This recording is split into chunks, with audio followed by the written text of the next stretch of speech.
आज नमा को पाठशाला में से एक प्रोजेक्ट मिला था। माँ, मुझे पाठशाला से एक प्रोजेक्ट मिला है।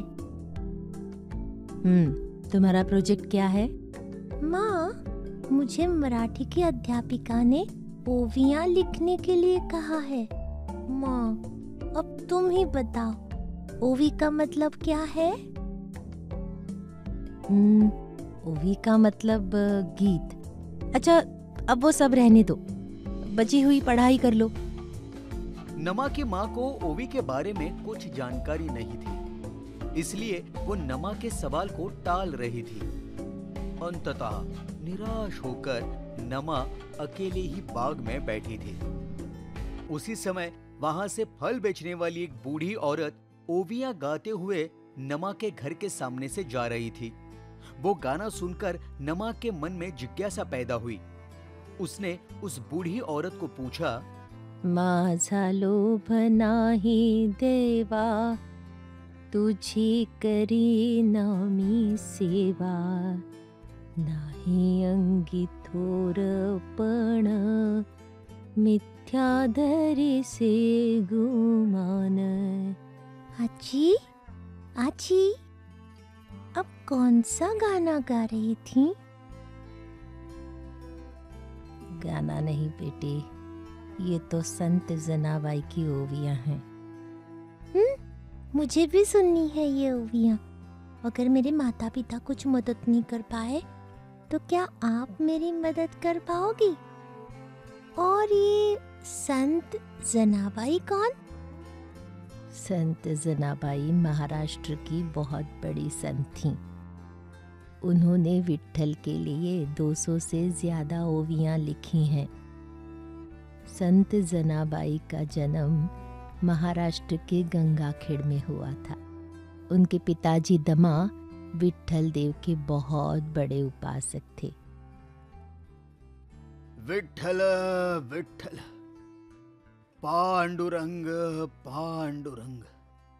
हे ईश्वर, अब तू ही बता, कौन मेरे घराने में जन्म लेगा?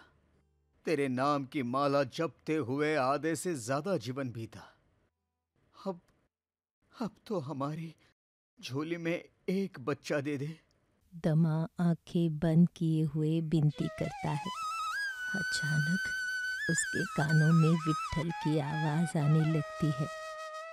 दमा, चिंता मत करना, तुम्हारे घराने में एक बेटी जन्म लेगी। वो तुम्हारे वंश का उद्धार करेगी। उसका नाम जनाबाई रखना। कुछ समय के बाद तुम्हें भक्ति प्रसार के लिए जनाबाई को मुझे सौंपना होगा, ये मत भूलना। विट्ठल के कहने के अनुसार दमा के घर में एक बच्ची ने जन्म लिया। उसका नाम जनाबाई रखा गया। कई साल गुजर गए। जनाबाई अब बड़ी हो गई थी।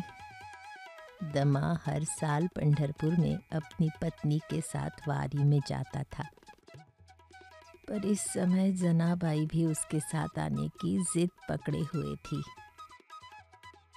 नहीं बाबा, इस बार मैं भी वारी में आऊंगी। नहीं बेटी, अगले साल जरूर ले जाऊंगा। तुम अभी छोटी हो ना। हाँ?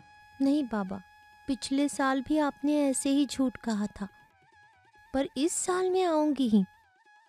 मैं कहती हूँ, इतनी जिद कर रही है तो आने दीजिए। अंततः उसका कहना मानकर दमा जनाबाई को भी अपने साथ वारी पर लेकर चले। पंढरपुर में विट्ठल दर्शन लेते ही जनाबाई विट्ठल प्रेम में डूब गई। वो घर न आने की जिद करने लगी। माँ, पिताजी, आप जाइए, मैं यही विट्ठल के यहाँ रहूंगी। नहीं, ये संभव ही नहीं जना। नहीं माँ, अब मैं नहीं आऊंगी विट्ठल को छोड़कर। दमा इस घटना का आशय समझ गया था। विट्ठल के वो शब्द उसके कानों में गूंजने लगे। तुम्हारे वंश का भाग्योदय होगा। कुछ एक समय के बाद भक्ति प्रसार के लिए तुम्हें जनाबाई को मुझे सौंपना होगा। हमें अब निकलना होगा। अंततः विट्ठल की भी यही इच्छा थी। पांडुरंग, पांडुरंग, हे पांडुरंगा, ध्यान रखना। जनाबाई वहीं पर विट्ठल के चरणों तले सो गईं। दमा और उसकी पत्नी ने वापस जाने का रास्ता पकड़ लिया, मगर अगली सुबह जनाबाई को अपनी गलती समझ में आई। इतने में वहाँ नामदेव के पिताजी आ गए।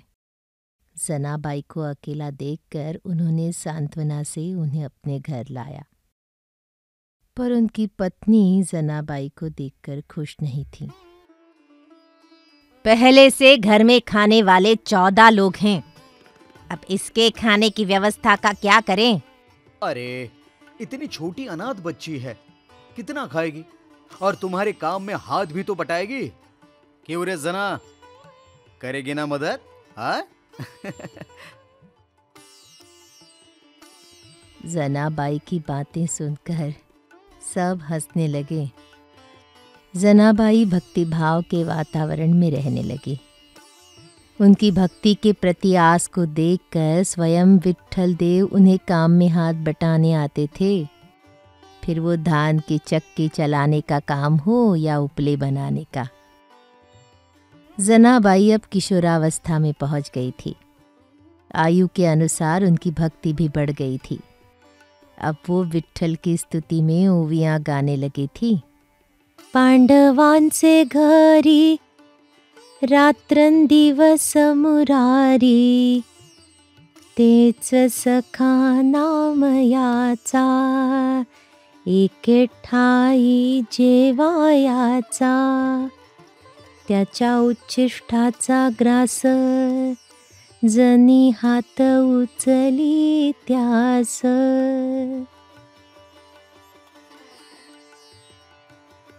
अरे, धान तो डालो उस चक्की में, हाँ?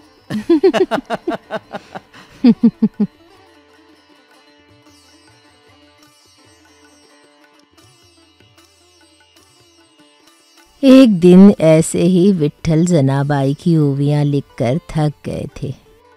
रात को भोजन होते ही वो जनाबाई के घर में ही सो गए। चिंता से जनाबाई ने उन पर अपनी रजाई डाली। आज मुझे यहाँ विश्राम करने दो। सुबह तड़के की आरती को मुझे देर न हो, मुझे मंदिर भी जाना है। ऐसा कहते हुए विट्ठल ने अपने गहने वहां उतार कर रख दिए।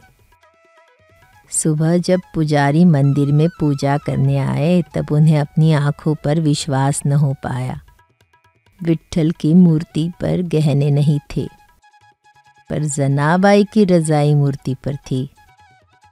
गुस्से से पागल सब पुजारी गांव के पंच समेत जनाबाई के घर गए। जनाबाई, ये रजाई आपकी है क्या?